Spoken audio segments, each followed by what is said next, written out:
Greetings. My name is Dr. Waddell Brooks, Sr., your host, and this is Community Focus.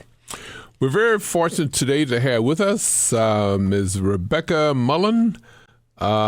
She's a reading specialist, executive director of Reading Power. Good morning. We're very happy to have you again back with us because reading is so important, and we have students failing in schools primarily because of lack of the reading skills. Not only reading itself, but reading for comprehension. And once a child gets, if they don't get it in lower grades, once they get to high school, they're going to be discouraged and drop out. And then after they drop out, they're going to do the things that cause them to be incarcerated. And you know, there are 3%, about 3.7% of black students, in colleges. 3% state colleges. Many more than that. Yeah, and it's incarceration, like 58% just in Illinois, and probably the country is more than that. So we want to talk about some ways that we can strengthen the reading skills. And you are that person, Rebecca. Yes, I am. I think you may just reminisce just a little bit about your personal and professional background. Of course, I know you're a Redbird. We both of alumni of Illinois State. It was Illinois State Normal at that time. Now it's Illinois State University. And but not of the same era, though. No, a few years apart. But okay, who is Rebecca Mullen? I am, like you mentioned, I am a reading specialist and a K-9 elementary school teacher. So I came out of the classroom. I used to teach 6th, 7th, and 8th grade language arts, and now, as the director of the Reading Power program, I'm able to use my expertise as a reading specialist to conduct an early intervention program for the students in all 5 elementary schools in North Chicago. Now we're starting our 5th program at North, so that completes. So we're in all 5 schools. And last year alone, we tutored 219 students. Wow. And that's a one-to-one intervention. And so we know as educators, researchers, I think it's a bit common sense also that one-to-one is a positive intervention for any child, especially the ones that are struggling and can't keep up or they're not reading at grade level. And so what's unique about Reading Power is we're a volunteer-based program run by professionals. So we are in the schools during the school day, and we're able to then have access. The parents don't have to sign them up to be there after school or on a weekend.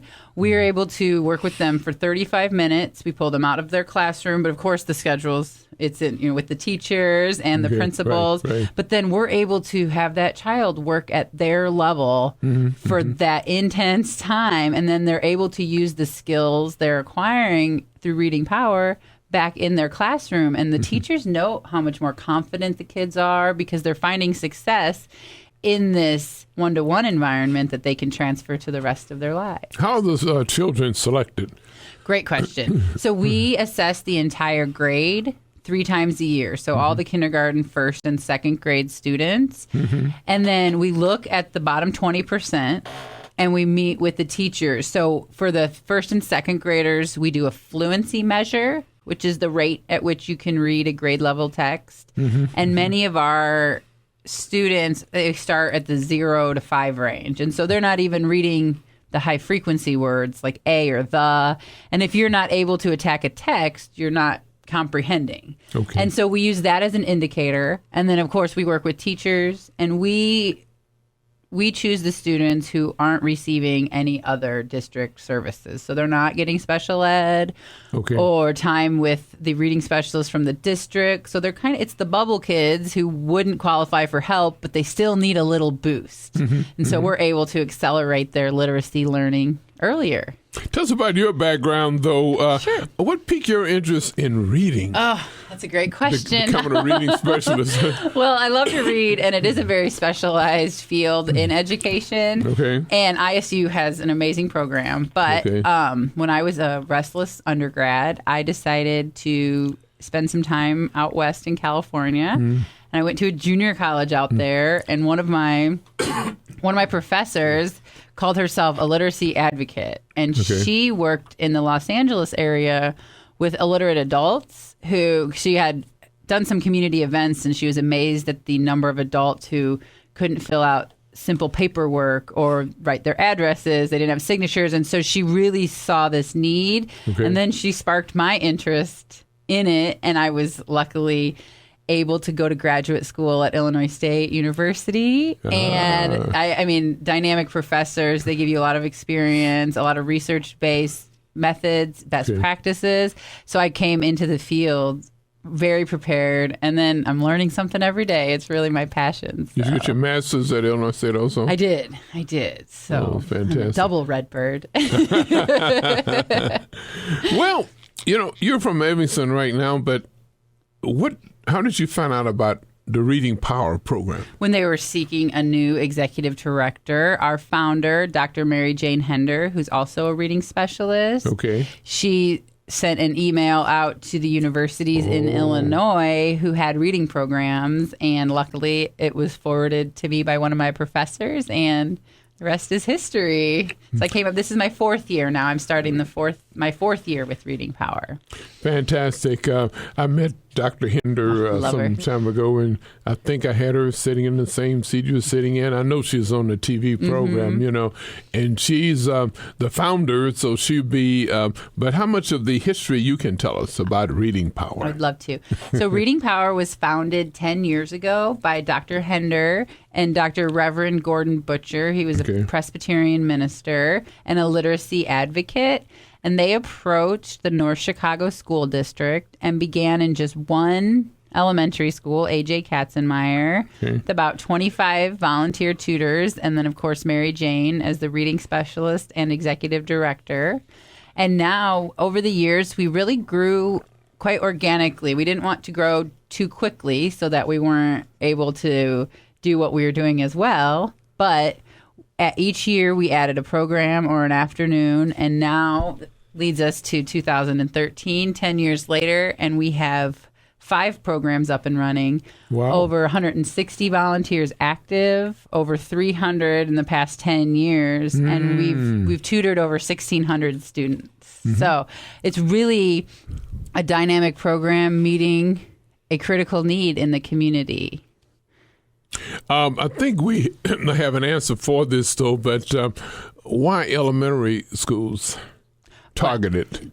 Definitely the earlier you can intervene with literacy development, the less time the child spends behind. And so before they really have a chance to fail, we would if I could get them when they were 2 or 3 years old, then they even spend less. Because you have some kids who come to school very prepared. There are many students because we're only in North Chicago right now, who come to school with a rich background with literacy. They know how to write their name. They are ready to begin learning.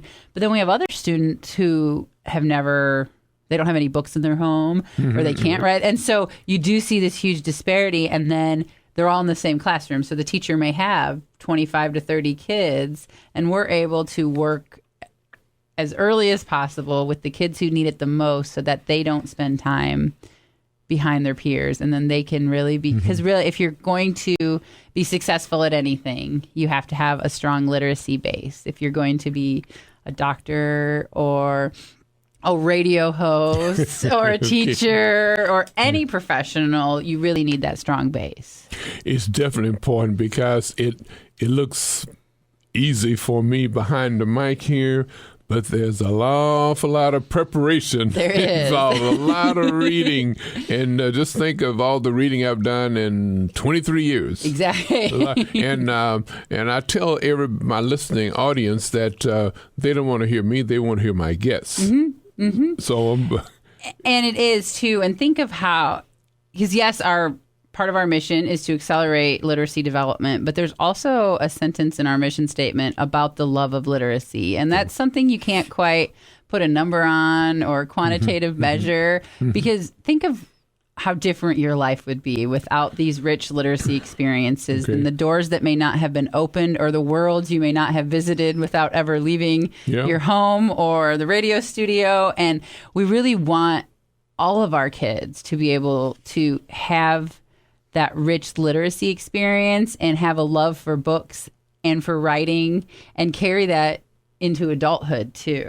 And so you just never know where, one of the beauties of teaching is you never know where your influence begins and ends. Because if I have a first grade student this year, maybe she has 2 siblings and cousins that she starts to read to or bring books home to.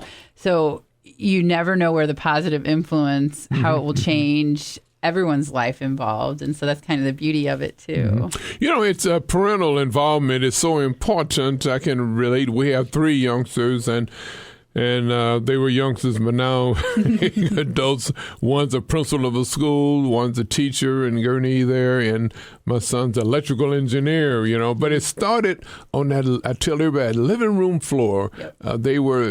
My wife and I got down on the floor and how many that, and reading and so forth, and it really pays off. Now, another avenue is when he was in high school, we got them involved in computer. But actually, just think, computer training is within grade school now. Oh yes, definitely. And we're at least we got them involved at least before they went to college.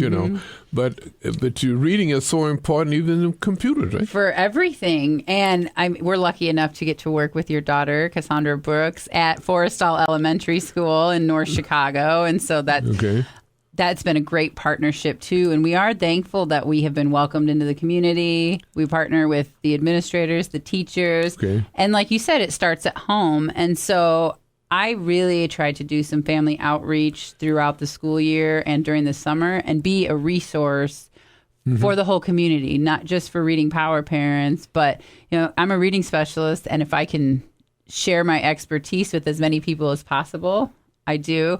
And so we have a library night at the North Chicago Public Library where we invite the families.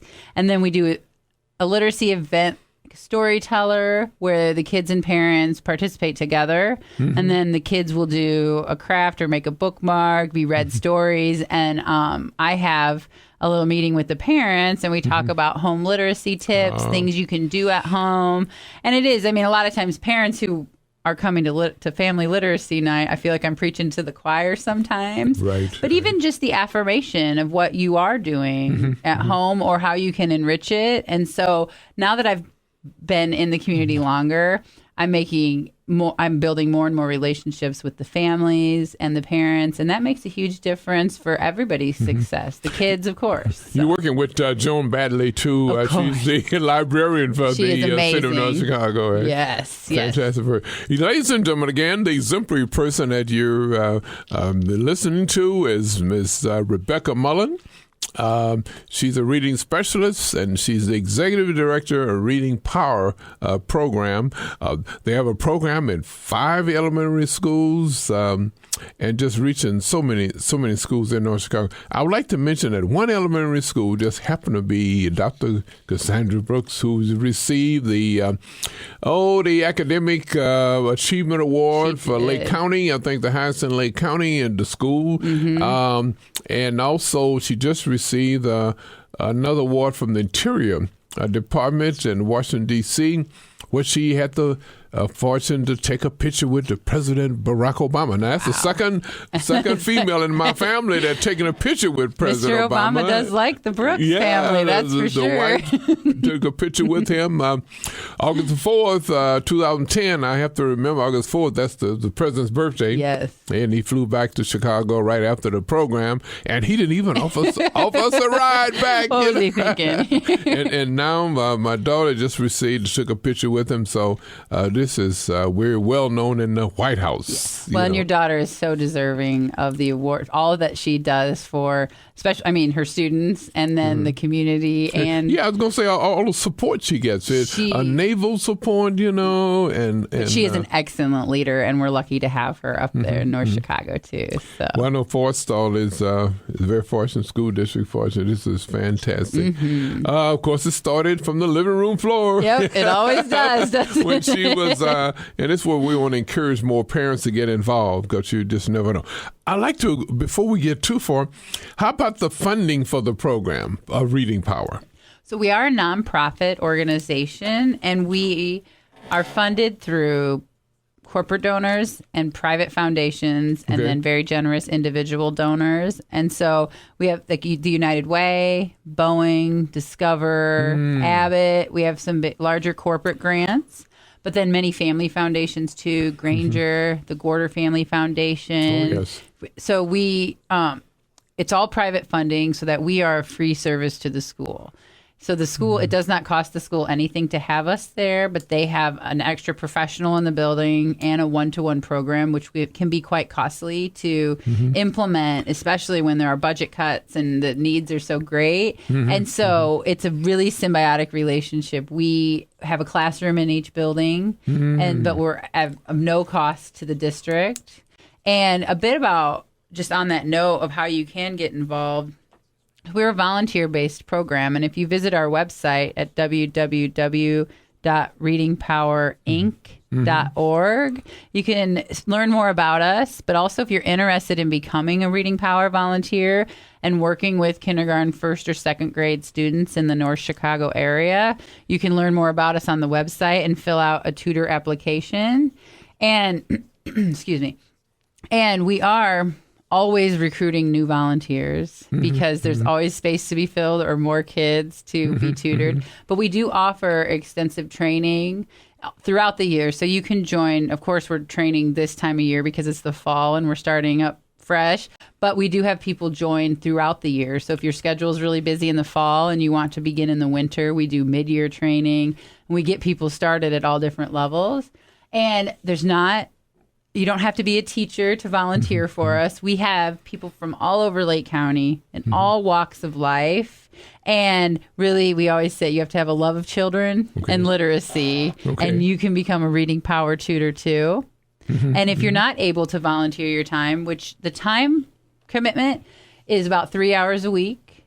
And let's say if you're a Tuesday morning tutor, you tutor every Tuesday morning throughout the school year, but you tutor the same students. And so you really are able to establish a rapport with the kids. You see their growth and development. I think that's why we have such a strong tutor retention rate. Over 80% of our volunteers return each year.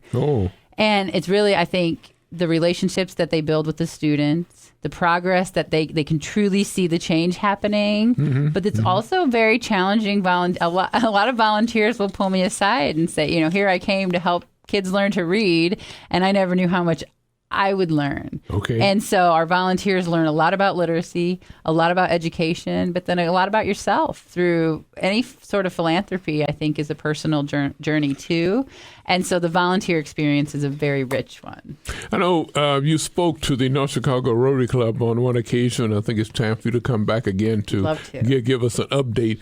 But that's one of the and I have to connect you too with our district chairperson for literacy, because that's one of our main goals too. Yes, and it should be the goal of the whole society. Yes, really, it doesn't. What the work we're doing, of course, directly benefits the North Chicago community, but it benefits everyone because the more prepared our young people are for rich adult lives, the better we all are. I'm happy for Dr. Mary Jane Kinder, the founder of Reading Power, because it shows you that she's thinking out of the box. She definitely was. She saw a need and decided to use her own expertise to make a difference. And here we sit 10 years later, 1,600 students later, and we're still going strong. And it's really, for the first time, we've grown outside of the North Chicago border. Dr. Hender spends her winters in South Carolina, and you have a unique population of the rural poor in the low country out in South Carolina. And we partnered with the United Way to share our curricula and make some training available. And they've started. This is now the second year for the South Carolina Reading Power program. So we're hoping to spread the word. Yeah, it seems like the bulk of the problem in areas of the low-income areas, and you don't have that problem, say, in affluent areas then? That's actually a really great question. You do have issues of literacy development. So there's usually, they say, this is a general number, but the research shows that there's about an 80%, 20% cut, where there's always that 20% of kids that need a little extra help developing their literacy skills. That whatever they're getting in the class is just not enough. But what we find different in more affluent areas are the resources. Okay. So right. there's still reading difficulties no matter where you live. What's different is then the advocacy and the ability to seek to pay for a tutor or to recognize. And so a lot of times students in more affluent areas are able to get the help they need sooner. They spend less time behind. And so reading difficulties, they're all over the place, but the resources are different. And so, speaking of resources, now we're happy to have you in the elementary area, but the state provided $6 million grant for the high school. Well, the high school's a little late to get started, right? That $6 million should have been at the elementary level. It is a little late, but there's also, the kids who are in high school now who may not have received the best education in elementary, they deserve a chance to get ahead too. And so it's hard to say where the funds may or may not be allocated, because I hope the kids, even if you're 14, 15, 16 years old and you're not reading well, I hope there's something to then close that gap because it's just a richer adult life too. And so, yes, that would be great to have it in the focus in the elementary school, but it's hard to balance sometimes. $6 million, $2 million per year, and this is the third phase of that $6 million, and the kids are still not reading at grade level. It is tough, and they do that third grade. Well, third grade's when we start testing that them. magic number, third grade. What happens on that third? Well, it's when we start testing them. So that's when we put a number. So everybody always says that. Why the third grade? It's like, well, that's when they start taking the assessments.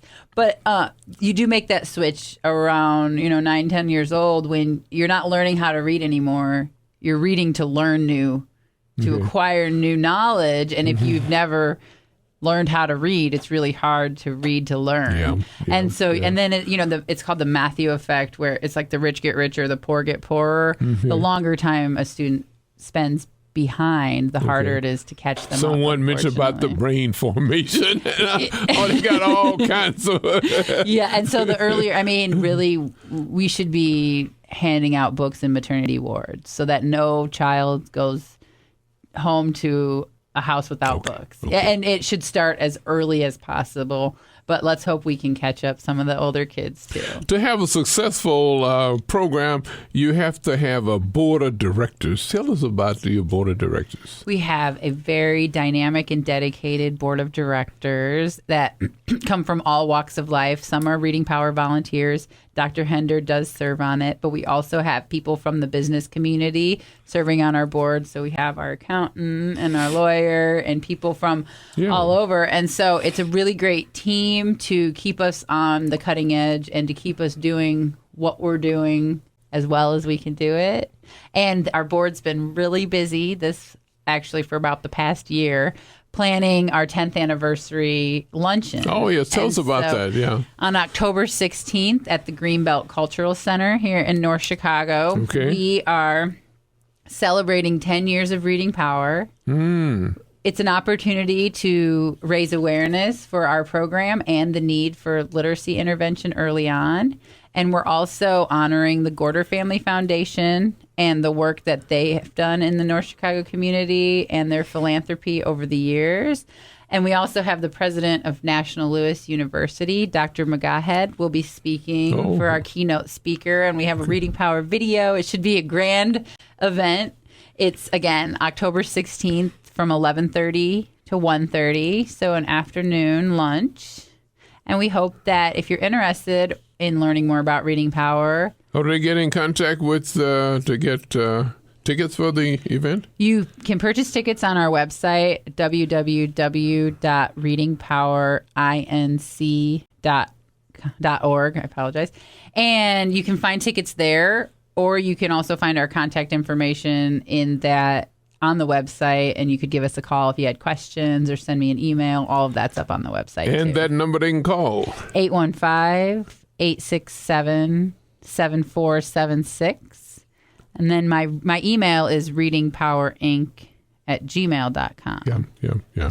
This is fantastic. And it's my understanding that this is not a major fundraiser. You really want people to come from the community, really, to really showcase just what you're doing. It's a celebration of our success over the past 10 years, but also a look into the future because our work's not done.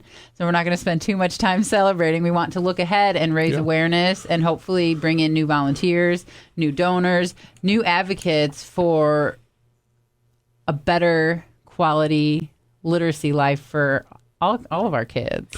We're very happy to have the visibility here in the community by having your own community focus. And the fundraiser that's coming up on October 16th is another way of having visibility.